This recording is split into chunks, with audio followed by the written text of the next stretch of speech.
I just wanted to make a couple of comments. First of all, it's obviously a very bad decision for Australia that the Trump administration has made, and we are thoroughly disappointed with the decision that's been made to apply the tariff to Australia's industries here. There are tens of thousands of jobs in the steel and aluminium industries, and if we don't manufacture aluminium and steel in this country, all we're doing is importing that product.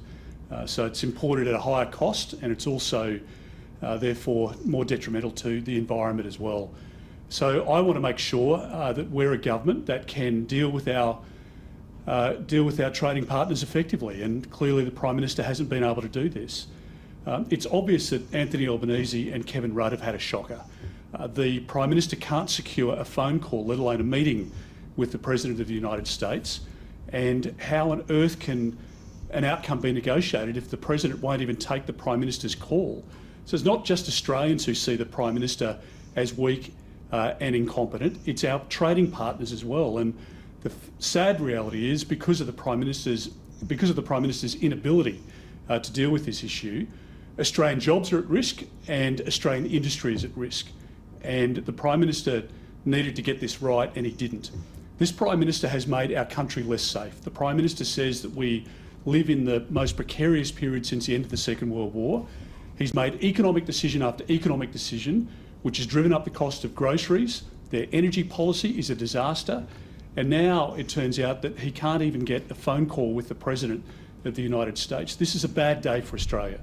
A bad day because of the decision that our ally in America has made, but even worse because the Prime Minister is on his knees and can't even get a phone call or a meeting with the President of the United States, our closest ally. And I think it says something about the Prime Minister's inability to govern. And Australians just can't afford 3 more years of this. We need to get our country back on track. We need to bring prices down, and we need to provide support to families and not, through economic decisions, hurt families, which is exactly what this government is doing.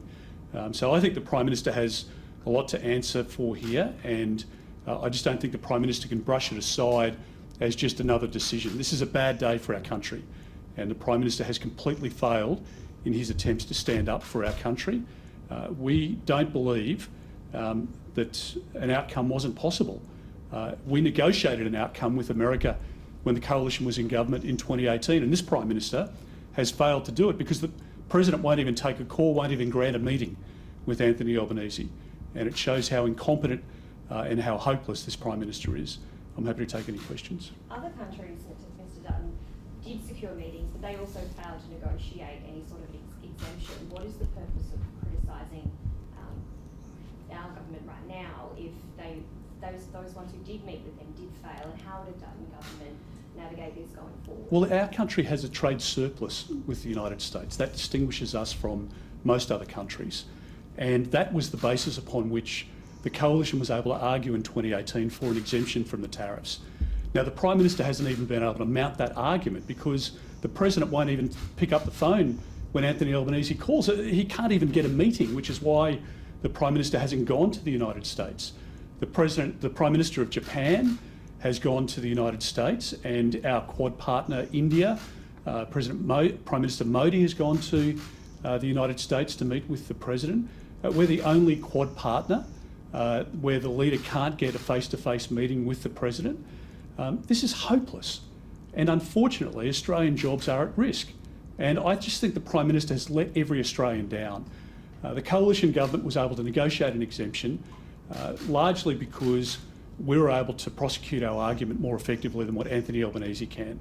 And at the moment, the Prime Minister, through his weakness and incompetence, is not just hurting families with increased prices of everything, he's now hurting Australian manufacturing. Don't forget that in our country, over the course of the last 2.5 years, there's been a 3-fold increase in the number of manufacturing businesses which have closed, and 27,000 small businesses have closed on Anthony Albanese's watch. That is unprecedented.